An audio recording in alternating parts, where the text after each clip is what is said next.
5 centuries before the end of the Second World War, the West had been expanding. Its missionaries, its pilgrims, its soldiers, its explorers pouring out from its shores to cross oceans, settle new continents, build vast empires extending out across the globe. But in 1945, for the first time since the age of Columbus, it was contracting. Europe was in ruins. Half of it lived behind an iron curtain, and the rest looked like it would soon follow.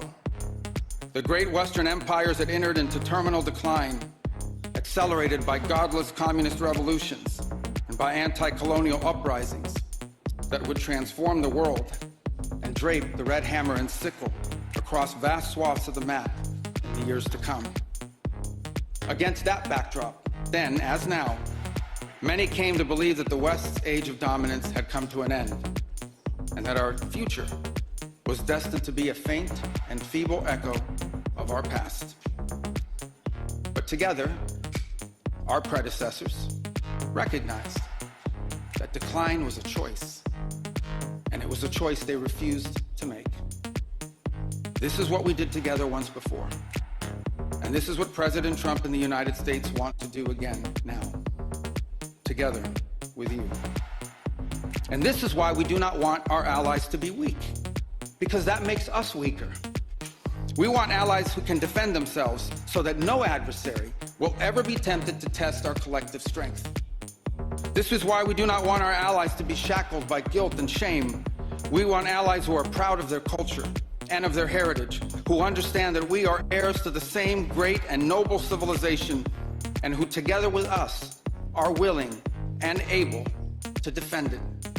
And this is why we do not want allies to rationalize the broken status quo rather than reckon with what is necessary to fix it. For we in America have no interest in being polite and orderly caretakers of the West's managed decline. We do not seek to separate, but to revitalize an old friendship and renew the greatest civilization in human history. What we want is a reinvigorated alliance that recognizes that what has ailed our societies is not just a set of bad policies, but a malaise of hopelessness and complacency. The alliance that we want is one that is not paralyzed into inaction by fear. Fear of climate change, fear of war, fear of technology. Instead, we want an alliance that boldly races into the future. And the only fear we have is the fear of the shame of not leaving our nations prouder, stronger, and wealthier for our children. An alliance ready to defend our people, to safeguard our interests, and to preserve the freedom of action that allows us to shape our own destiny.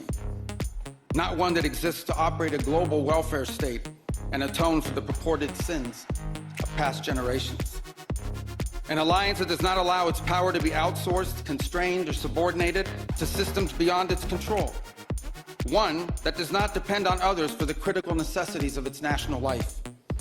And one that does not maintain the polite pretense that our way of life is just one among many, and that asks for permission before it acts. And above all, an alliance based on the recognition that we, the West, have inherited together. What we have inherited together is something that is unique and distinctive and irreplaceable. Because this, after all, is the very foundation